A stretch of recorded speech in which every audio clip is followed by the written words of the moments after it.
Madam আপনি কে? আমি doctor Jyoti Kumari Sharma, assistant professor, department of economics, Balurghat college. আপনি যে বইটা ছাপিয়েছেন সেটা তো অনেক প্রচার হচ্ছে, তো এর সম্বন্ধে কিছু একটু বলুন। আমি এই বইটাই লিখেছি, যেটা হচ্ছে inclusive growth in India with special reference to social economic perspective. এটা আমি এক্সপ্লেন করেছি as a tree of inclusive growth, a framework of equity, prosperity, social justice in India. এখন a framework of equity, prosperity and social justice, it is very very important. আপনারা সবাই জানেন, আর socio economic perspective এটাও আপনারা very importantly জানেন, কিন্তু কেউ জানে কি ইনক্লুসিভ গ্রোথ কি? ইনক্লুসিভ গ্রোথ হচ্ছে বোথ ওয়েলথ অ্যান্ড ওয়েলফেয়ার, মানে হচ্ছে পয়সা আর লাভকে সঙ্গে নেওয়ার চলা। বুঝতে পারলেন তো? পয়সা আর লাভ মানে হচ্ছে, লাভ মানে এটা না কি পয়সার লাভ, লাভ মানে এটা হচ্ছে কি আপনি মানুষের লাভ কিভাবে দিতে পারেন। বোথ ওয়েলথ অ্যান্ড ওয়েলফেয়ার কে সঙ্গে নিয়ে চলা, considering both merits and needs. Merits and needs মানে হচ্ছে জরুরত আর যোগ্যতা, দুটোকেই ভালো করে নিয়ে চলা। এটা আমি ব্যাখ্যা করছি আপনাকে একটা এক্সাম্পল দিয়ে। ওটা হচ্ছে কি, দেখেন এগ্রিকালচার সেক্টর যোনটা হয়, যোনটা কৃষি বিভাগ, ওখানে যোনটা ফার্মার্সরা হয়, যোনটা কিষানরা হয়, ওরা কি করে? ওরা নিজের জন্য তো ভালো ভালো জিনিসগুলো উৎপত্তি করে নেয়, কিন্তু বিক্রি করার জন্য হাইব্রিডেড ফুড। এখন ওরা ভুলে যায় কি যাকে ওরা যোন কাস্টমারকে ওরা এটা দিচ্ছে, ওরাই তো ওর লাভ করাবে। তো যদি ওরাই না থাকে ইন ফিউচার, তাহলে ওদের লাভ কিভাবে হবে? তো দ্য ওয়েলথ অ্যান্ড ওয়েলফেয়ার, ওরা তো শুধু নিজের ওয়েলথটা ভাবছে, কিন্তু ওদের ওয়েলফেয়ার ভাবছে না। তো যদি ওয়েলথ অ্যান্ড ওয়েলফেয়ার সঙ্গে না আসে, তাহলে কি ইনক্লুসিভ গ্রোথ হবে? ওর জন্যই তো আমরা ভালো ভালো জিনিসগুলো খাওয়ার জন্য পাচ্ছি না। যদি ইনক্লুসিভ গ্রোথ চলে আসে, তাহলে বোথ ওয়েলথ অ্যান্ড ওয়েলফেয়ার সঙ্গে চলে আসবে, আর আমরা হাইব্রিডেড ফুডও পাবো না। এখন আমি মেরিটস অ্যান্ড নিডসকে ভালো করে সমঝাই। দেখেন মেরিটস অ্যান্ড নিডস, আমি এটা এডুকেশন সেক্টরে ভালো করে আপনাকে বোঝাতে পারি। দেখেন আমরা এখন অবধি স্কলারশিপ পেয়েছি on the basis of quota system or on the basis of APL and BPL, কিন্তু আমরা কোনোদিন স্কলারশিপটা পেলাম ফার্স্ট সেকেন্ড থার্ডের অনুসারে, দ্যাট ইজ মেরিটসের হিসাবে? কোনোদিন না। যদি আমরা মেরিটসের হিসাবে, যদি যোগ্যতার হিসাবে আমরা পেতাম স্কলারশিপটা, দ্যাট ইজ 80% অবভ যাদের এটা থাকতো, কি বলা যায়, মার্কস, ওরা পেত স্কলারশিপটা, তাহলে এটা কি হতো? সবাই দৌড়াতো পড়ার জন্য। এখন কি হচ্ছে এডুকেশন সেক্টরে? বাচ্চারা তো পড়তেই চাচ্ছে না। তো এভাবে যদি হয়, তাহলে কি আপনি ভাবেন কি ইন্ডিয়ার প্রগতি হবে? তো ইনক্লুসিভ গ্রোথ নিয়ে আসতে হবে না, কারণ মেরিটস এন্ড নিডসকে সঙ্গে নিয়ে চলতে হবে। আমি এটা বলছি না কি কোটা সিস্টেম আর এটা কি বলতে এপিএল বিপিএল এর এটা বন্ধ করে দেয়, কিন্তু কথাটা হচ্ছে কি মেরিটসকেও সঙ্গে নিয়ে আসেন। ওটাও যদি সঙ্গে নিয়ে আসবেন, তাহলে আরো ভালো গ্রোথ হবে, আর গ্রোথ যদি হয় তাহলে ডেভেলপমেন্ট হবে। তো এটা আমি বুঝাইছি গাছের রূপে হচ্ছে 5টা এলিমেন্ট নিয়ে। কি ওটা এলিমেন্ট? ফার্স্ট এলিমেন্ট হচ্ছে ফাইন্যান্স, সেকেন্ড এলিমেন্ট হচ্ছে এডুকেশন, থার্ড এলিমেন্ট হচ্ছে হেলথ কেয়ার, ফোর্থ এলিমেন্ট হচ্ছে योर এমপ্লয়মেন্ট, ফিফথ এলিমেন্ট হচ্ছে ইনফ্রাস্ট্রাকচার। আর এই সব 5 এলিমেন্টকে দিয়ে আমরা কি ফল পাই? ওটা হচ্ছে human resource development, that is our development, আমাদের ডেভেলপমেন্ট। আমরা সবাই আমার আমার আমার আমার করতে থাকি, কিন্তু কোনোদিন আমরা বলি আমাদের, সবাই সঙ্গে নিয়ে চলি? ওটাই হচ্ছে মেন কথা। হিউম্যান রিসোর্স ডেভেলপমেন্ট যদি আমরা নিই, তাহলে আমরা বলবো আমাদের। তো এই ফলকে পাওয়ার জন্য আমাদেরকে কি করতে হয়? ফার্স্ট অফ দ্য থিং, ফাইন্যান্সকে একটা বীজের রকম নিতে হবে। যদি ফাইন্যান্সকে বীজের রকম নেন, তাহলে ওটা হবে কি, যেরকম একটা বীজ আপনি সই জায়গাতে না লাগান, সইভাবে না লাগান, তাহলে গাছ আসে না। ওরকমই পয়সা যদি আপনি ভালো করে ইনভেস্ট না করেন, সই তরিকাতে ইনভেস্ট না করেন, অ্যান্ড উইথ লিগাল পার্সপেক্টিভ আপনি ইনভেস্ট না করেন, তাহলে ও আপনার জীবনে কোনো যোগ্যতা দেয় না।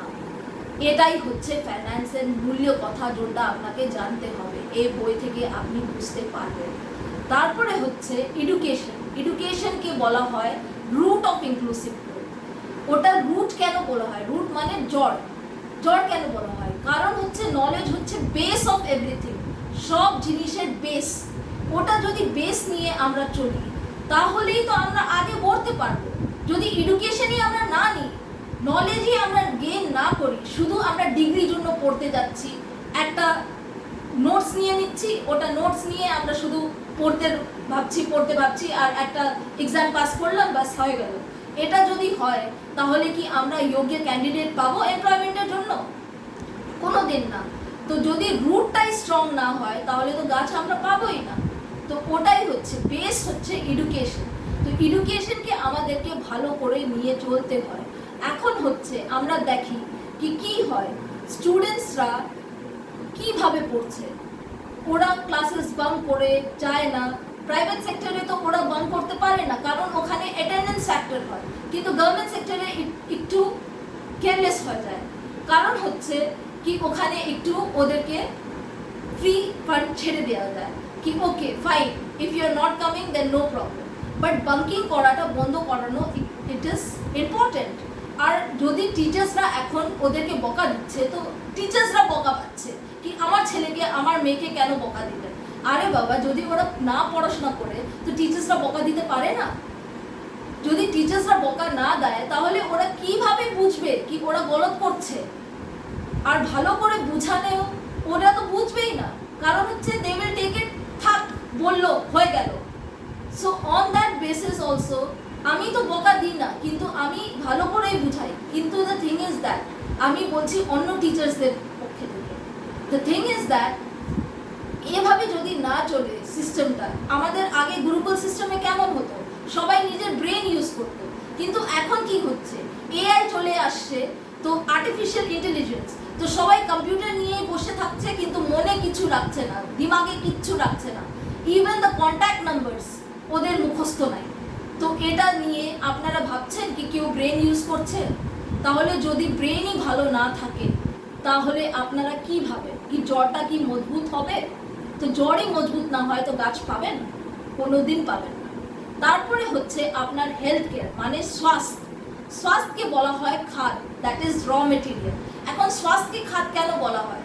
যেরকম খাদ না দিলে গাছ আসে না, ওরকমই স্বাস্থ্য যদি ভালো না থাকে তাহলে আপনার জীবনটা চলে না। আপনি যত পড়ালেখা করুন, যত টাকা পয়সা লাগান, তাহলে আপনার কি হবে? স্বাস্থ্যকে আপনাকে খুবই ভালো রাখতে হবে। এখনকার ছেলে মেয়ের আমরা কি দেখি কি ওরা ছোট বয়সেই, দ্যাট ইজ কলেজগুলো পচালো আর ওরা ভাবছে কি সিগারেট বিড়ি দারু খাওয়া সময় চলে আসে। এরকম যদি ওরা আমরা দেখি তাহলেও আমরা বলতে পারি না, কারণ হচ্ছে এখন they are freedom and this is given by government only, the supply is coming from government।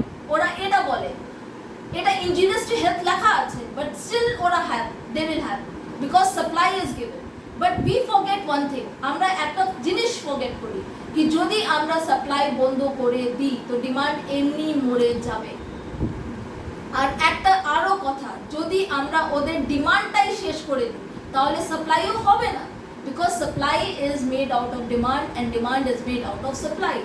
so ওরকম করে আমাদেরকে স্বাস্থ্যকেও ভালো রাখতে হবে, otherwise country will not be a developed country if you leave it on citizens। so তারপরে আপনার যদি seed, that is আপনার যদি বীজ, আপনার যদি রুট মানে জড়, আপনার যদি খাদ মানে র মেটেরিয়াল যদি ঠিক থাকে, that is finance, education and health care যদি ঠিক থাকে, তাহলে আপনি পাবেন ডাট হচ্ছে আপনার এমপ্লয়মেন্ট মানে চাকরি, that is on the permanent basis.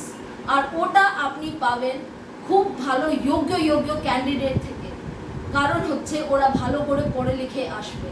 আর যদি ওরা আপনারই স্কলারশিপ দিয়ে ভালো করে পড়াশোনা করছে তাহলে কেন মাইগ্রেট করবে বাইরে বাবা? এখন আমরা দেখছি কি এখন যেখানেও নেওয়া হচ্ছে guest faculty, guest lecturer, part time job, এসব যদি হয় তাহলে আমরা কি ওরা কেউ থাকবে ইন্ডিয়াতে? Everybody will say that we are under employed and they will move out of the country. তো এভাবে যদি হয় তাহলে who will work for India? ইন্ডিয়াতে তো কেউ মাইগ্রেট করে আসে না বাইরে কান্ট্রি থেকে কাজ করতে, ইন্ডিয়ানসরা যায় বাইরে কান্ট্রিতে কাজ করতে। তাহলে আপনাদেরকে তো এটা বুঝতে হবে না দ্যাট ইন্ডিয়াতে যদি এইভাবে চাকরি সিস্টেমটা চলে তাহলে তো ইন্ডিয়ানসরা এখানে কাজই করবে না, they will move out of the country. তো মাইগ্রেশনকে বন্ধ করার জন্য the problem of educated unemployment and underemployment should be solved, and এটা part time job and guest faculty, এটা okay private sector is doing it's okay, but government সেক্টরে এটা যেহেতু না আসুক, এটা যদি গভর্নমেন্ট সেক্টরে আসে তাহলে it is very very bad, because government যদি এভাবে করে তাহলে nobody will like to work in India. তারপরে যদি আপনি চাকরি ডাকটা পেয়ে যান, তারপরে আপনি ব্রাঞ্চেস পান, ওটা হচ্ছে আপনার কি ইনফ্রাস্ট্রাকচার। যতক্ষণ আপনি না পেলেন ততক্ষণ শুধু আপনি খাওয়া দাওয়া, কাপড়, বাড়ি এটাই পেলেন, কিন্তু যোন সময় আপনি ব্রাঞ্চেস পেয়ে যান ও সময় আপনি কি কি পান? Electricity, water supply, sanitation. আপনি নিজেরই একটা বড় ডাস্টবিন বানাতে পারেন ঘরের পিছন দিকে, আর ওখানে নোংরাগুলো ফেলে আপনি ওটা রাত্রিবেলা জ্বালিয়ে দিতে পারেন, তাহলে রাস্তাতে কিছু ফেলতেই হবে না, তাহলে হাইজিনিক প্রবলেমও হবে না। তাহলে এরকম হলে স্যানিটেশন সিস্টেমটা কত ভালো হবে। তারপরে আবার আপনি দেখবেন কি যারা রোড রেলওয়েজ বানাচ্ছে ওরাও খুবই শিক্ষিত, ওরাও যেহেতু শিক্ষা পাচ্ছে স্কলারশিপ দিয়ে, তাহলে ওরা এভাবে হলে কি রকম আপনি শিক্ষাটা পাবেন? তাহলে ওরা কি ভালো কাজ করবে না? ওরাও কর্মচারীরা ভালো কাজ করবে, কেউ ওরকম থাকবে না যারা ভালো কাজ করবে না। আর আনএমপ্লয়মেন্ট প্রবলেম তো কোনো দিনই আসবে না যদি আপনার কি বলা যায় এটা হয়, কি বলা যায় এটা এমপ্লয়মেন্টে আপনি আপনার ফাইন্যান্স, এডুকেশন আর আপনার হেলথ কেয়ার ভালো থাকে, কারণ আপনি আপনার যোগ্যতাটা জানছেন। তো যদি কেউ নাও জানতে পারলো তো আপনি নিজেই আপনার বিজনেস বা নিজের আপনার কিছু স্টার্ট করতে পারেন আর ওটাতে আপনি সফল হতে পারেন, তো আনএমপ্লয়মেন্টের প্রবলেমই সলভ হয়ে যাবে। তো এভাবে আপনি ব্রাঞ্চেস পাবেন। আপনি কি পাবেন? তো ব্রাঞ্চেস পাওয়ার পর আমরা কি পাই? ওর ফল, আর ওর ফল হচ্ছে হিউম্যান রিসোর্স ডেভেলপমেন্ট, যোনটা হচ্ছে আপনার ডেভেলপমেন্ট। আর এই আপনার ডেভেলপমেন্টটাই হচ্ছে যোনটা আপনাদের এই জীবনে নিয়ে আসবে equity, prosperity and social justice. এভাবে যদি আমরা চলি, দ্যাট ইজ সবাইকে আমরা সঙ্গে নিয়ে চলা। Quota system important, okay, but keep the marks same. Why are you keeping the marks different? কারণ এটা তো বলা হয়নি কি জেনারেলদের ব্রেন খুবই বেশি আর এসটি, এসসি আর ওবিসির ব্রেন খুবই কম, এটা তো কোনোদিন বলা হয়নি। তো ওদের মার্কসটা সবসময় কমতি কেন থাকে আর জেনারেলদের মার্কস যোনটা চায় ওটা সব থেকে বেশি কেন থাকে? আবার একটা কথা, যদি পয়সাও কমতি নিতে চান তাহলে এপিএল বিপিএল হিসাবে নেন, কারণ জেনারেলেও তো গরিব মানুষ আছে, ইয়েস অর নো? তো এভাবে যদি করে আপনি ইকুইটিটা দিবেন তাহলে তো প্রসপেরিটিটা আসবে, everybody will be happy in India, ওদের প্রগতি হবে। আর প্রগতি যদি হয় তাহলে কি হবে আপনি নিজে ভাবেন? Everybody will get social justice with economic development in sustainable form, আর এই sustainability will lead to inclusive growth in India. Thank you very, very much. Thank you. কেমন হলো? আমি যেটা বললাম কোটা সিস্টেম ব্যাপারে, এসব ব্যাপারে, ওটা